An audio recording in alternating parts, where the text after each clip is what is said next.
الحمد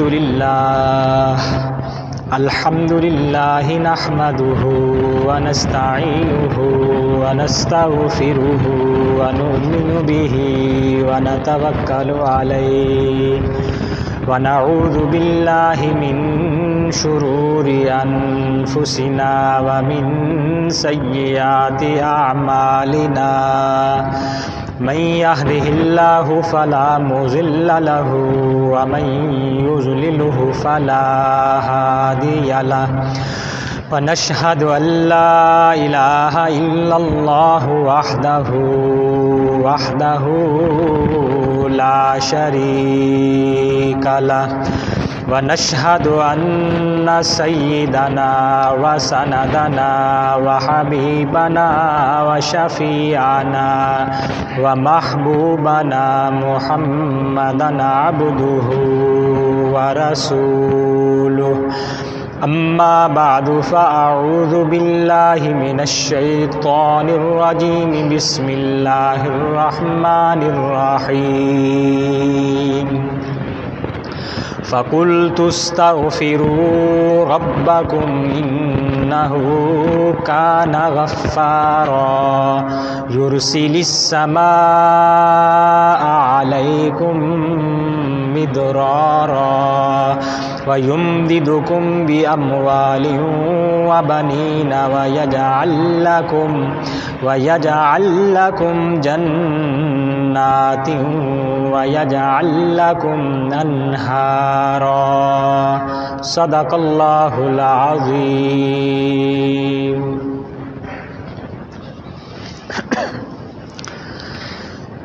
محترم دوستو، بزرگوں، بھائیوں،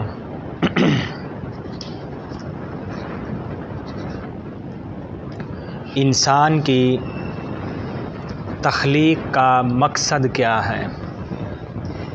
انسان کی پیدائش کا مقصد کیا ہے؟ قرآن مجید میں اللہ کا فرمان ہے وَمَا خَلَقْتُ الْجِنَّ وَالْإِنسَ إِلَّا لِيَعْبُدُونِ، کہ میں نے جنوں اور انسانوں کو نہیں پیدا کیا مگر اپنی عبادت کے لیے. انسانوں کو اور جنوں کو اس لیے پیدا کیا تاکہ وہ میری عبادت کریں. اب سوال یہ پیدا ہوتا ہے کہ کیا فرشتے اللہ کی عبادت کے لیے کافی نہیں تھے؟ وہ ہر وقت اللہ کی عبادت میں مشغول تھے، ایک لمحہ بھی ان سے کوئی نافرمانی، ان سے گناہ نہیں ہوتا تھا. تو کیا فرشتے اللہ کی عبادت کے لیے کافی نہیں تھے؟ تو اس کا جواب یہ دیا گیا کہ اللہ تعالیٰ ایک ایسی مخلوق کو پیدا کرنا چاہتے تھے کہ جن میں گناہ کرنے کی صلاحیت تو ہو مگر گناہ کرے نہ. ایسی مخلوق پیدا کرنا چاہتے تھے جو گناہ کر تو سکتی ہو مگر گناہ کرے نہ. اس کو مثال سے ذرا ہمیں سمجھنا چاہیے.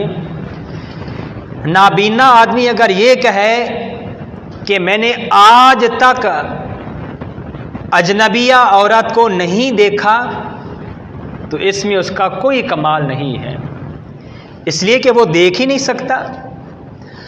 کمال تو یہ ہے کہ کوئی آدمی دیکھ سکتا ہو لیکن اپنی حفاظت کرے، غیر محرم عورت پر اس کی نگاہ نہ پڑے، یہ کمال ہے. تو فرشتے جو اللہ کی مخلوق ہیں وہ اللہ جل شانہ نے ان میں گناہ کرنے کا مادہ رکھا ہی نہیں ہے، ان میں گناہ کرنے کی صلاحیت ہے ہی نہیں، اس لیے یہ ان کا کوئی کمال نہیں ہے.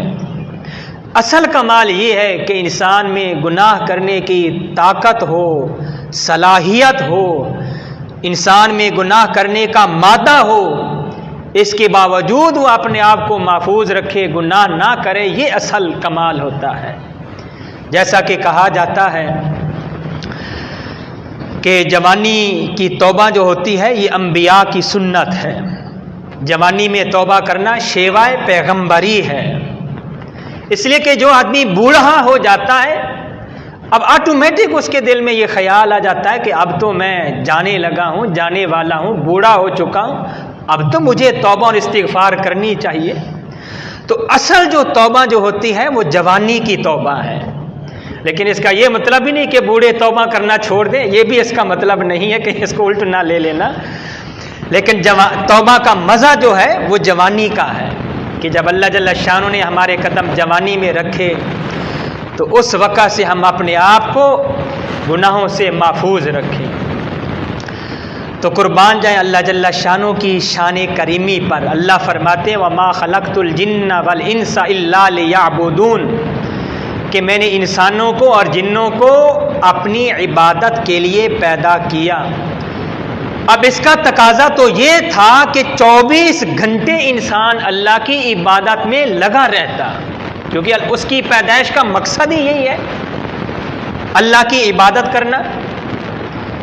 لیکن شان کریمی دیکھیں کہ اللہ تعالیٰ نے کاروبار کرنے کی بھی اجازت دی، صنعت، ملازمت، کھیتی باڑی، ان تمام کاموں کے کرنے کی اجازت دی کہ دیکھو یہ کام بھی آپ نے کرنے ہیں، میری عبادت بھی کرنی ہے اور ساتھ ساتھ یہ کاروبار وغیرہ دنیا کے کام بھی کرنے ہیں۔ یہ اللہ کی شان کریمی ہے۔ اگر اللہ تعالیٰ میں حکم دیتے کہ بس اب عبادت ہی کرنی ہے تو ہم پابند تھے، کیونکہ ہمارا جسم، ہمارا وجود یہ اللہ کی دین ہے، اللہ کی امانت ہے، تو اللہ کے حکم کے ہم پابند ہیں۔ لیکن اس کے باوجود یہ شان کریمی ہے اللہ جل شانہ کی کہ اللہ تعالیٰ نے ہمیں کاروبار کرنے کی بھی اجازت دی۔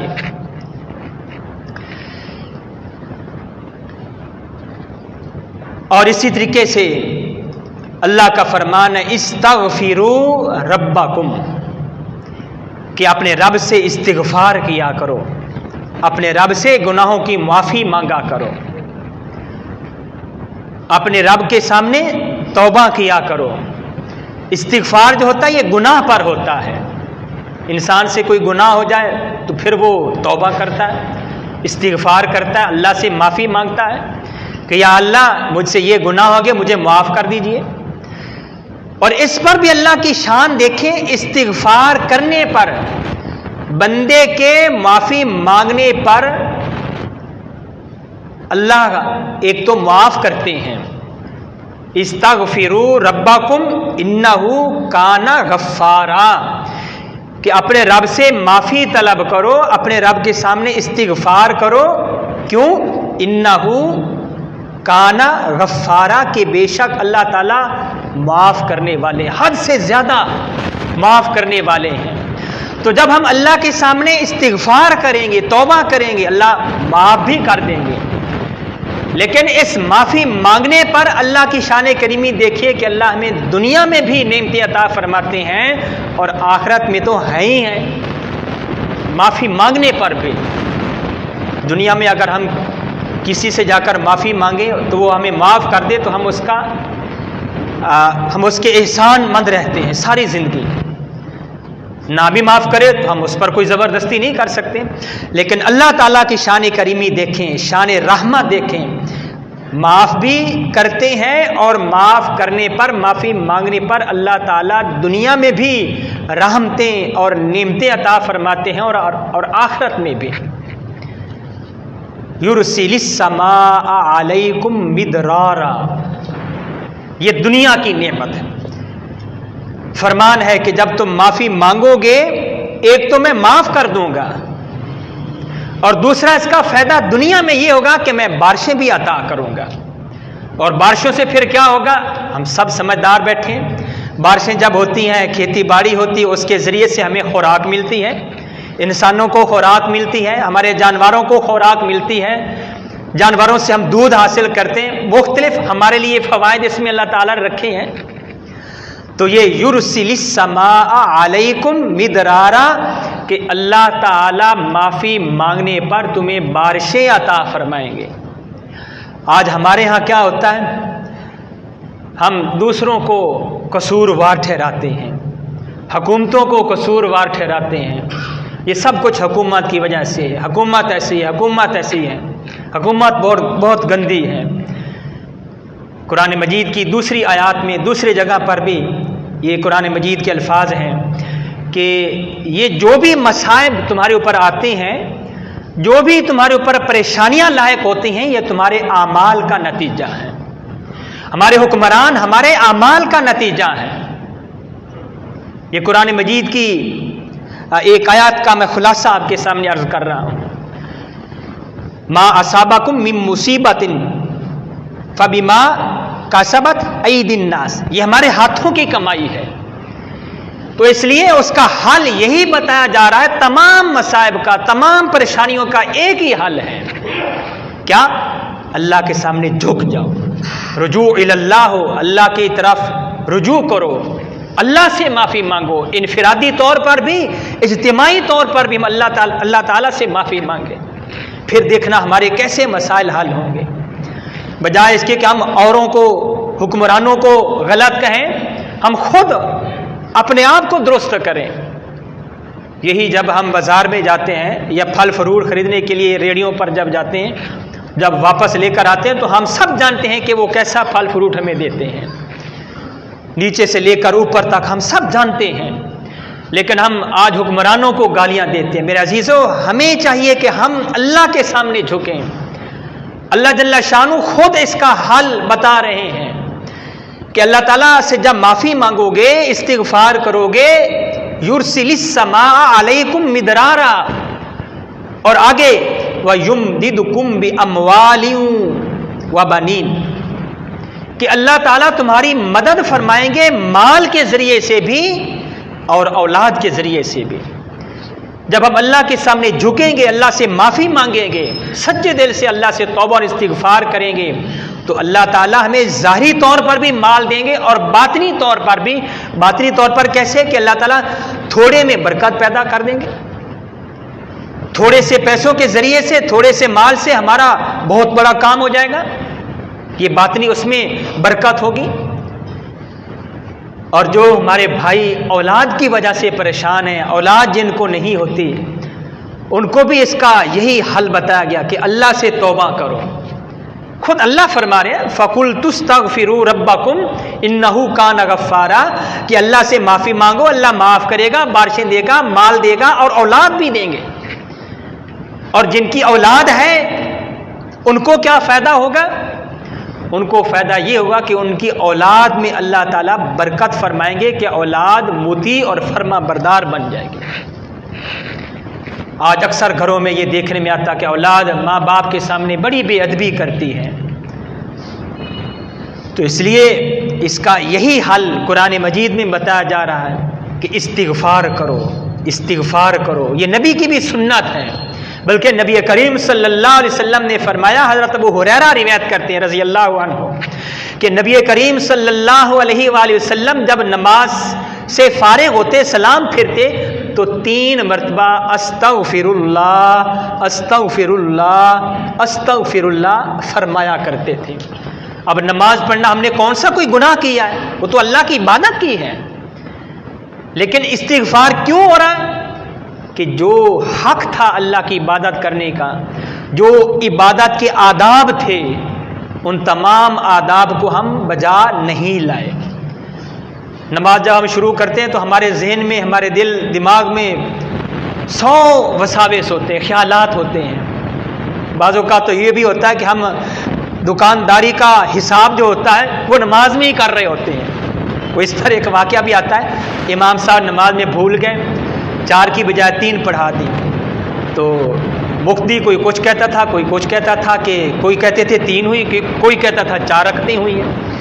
ایک صاحب نے کہا کہ 3 رکعتیں ہوئی ہیں، 4 نہیں ہوئی، پورے یقین کے ساتھ اس نے کہا۔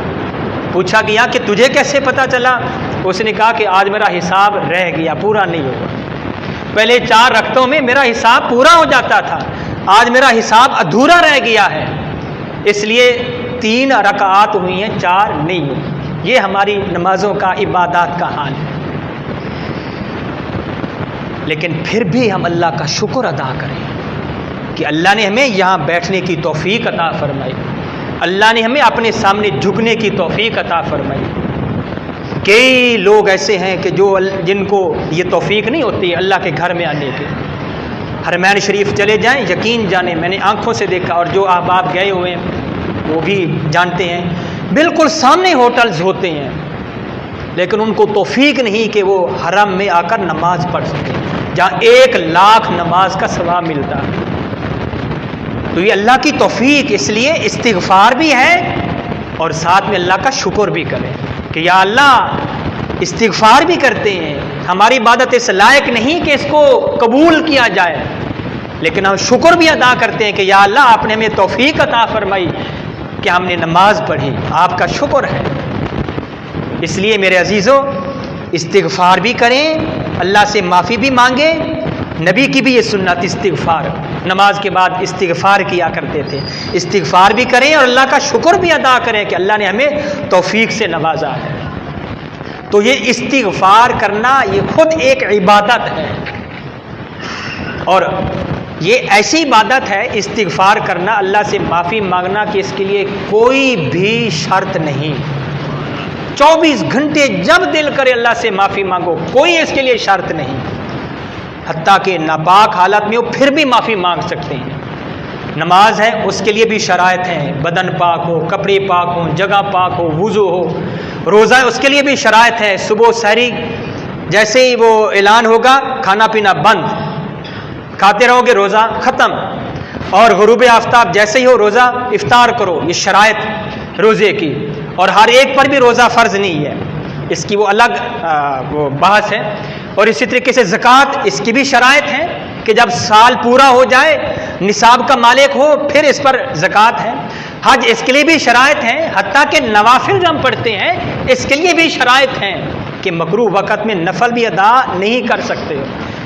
تو باقی جتنی بھی عبادات ہیں ان کے لیے کوئی نہ کوئی ضرور شرط ہے، لیکن استغفار کرنا، اللہ سے معافی مانگنا، یہ ایسی عبادت ہے کہ اس کے لیے کوئی شرط نہیں، جب دل کرے 24 گھنٹے اللہ تعالیٰ سے معافی مانگو، اللہ تعالیٰ معاف کر دے۔ تو میرے عزیزو، یہ استغفار کرنا، فَقُلْتُ اسْتَغْفِرُوا رَبَّكُمْ إِنَّهُ كَانَ غَفَّارًا، اور عبادت، یہ اللہ کی بات، یہ عبادت جو ہے استغفار، یہ اللہ کی عبادت ہے، تو استغفار کریں، ہمارے اندر عاجزی ہو، اللہ کی طرف رجوع ہو، اور اپنے آپ کو تکبر سے محفوظ رکھیں۔ شیطان کیوں راندہ درگاہ ہوا تھا؟ بہت بڑا عالم بھی تھا شیطان، بہت بڑا عابد بھی تھا، بہت عبادت کیا کرتا تھا، اگرچہ فرشتوں میں سے نہیں تھا، کیونکہ وہ آگ سے پیدا ہوا ہے شیطان، اور فرشتے نور سے پیدا ہوئے ہیں۔ کانا من الجن، یہ قرآن مجید کے الفاظ ہیں، شیطان جو تھا وہ جنوں میں سے تھا، آگ سے پیدا ہوا۔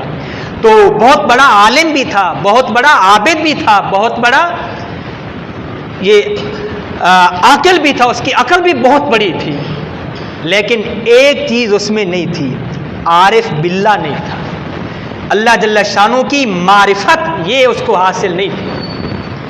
اس لیے جب اللہ نے اس کو حکم دیا کہ تو بھی سجدہ کر، تو اس نے آگے سے دلیل دینا شروع کر دی، عقل کو استعمال کیا، میں کیوں سجدہ کروں اس کو آپ نے مٹی سے پیدا کیا، خلقتنی خلقتہ من طین، اس کو مٹی سے پیدا کیا، اور مجھے پیدا کیا نار، آگ سے۔ آگ کی تاثیر ہے وہ اوپر کی طرف جاتی ہے، مٹی نیچے جاتی ہے، تو میں اس کو کیوں سجدہ کروں؟ اپنی عقل کو استعمال کر دیا، تو اس میں معرفت نہیں تھی۔ اور جس کو یہ معرفت حاصل ہو جائے، اللہ جل شانہ کی معرفت، تو پھر وہ یہ نہیں دیکھتا کہ حکم کیسا ہے، وہ یہ دیکھتا ہے کہ حکم کرنے والا کون ہے۔ تو میرے عزیزو، یہ معرفت، عاجزی، انکساری، یہ اللہ کو بہت پسند ہے۔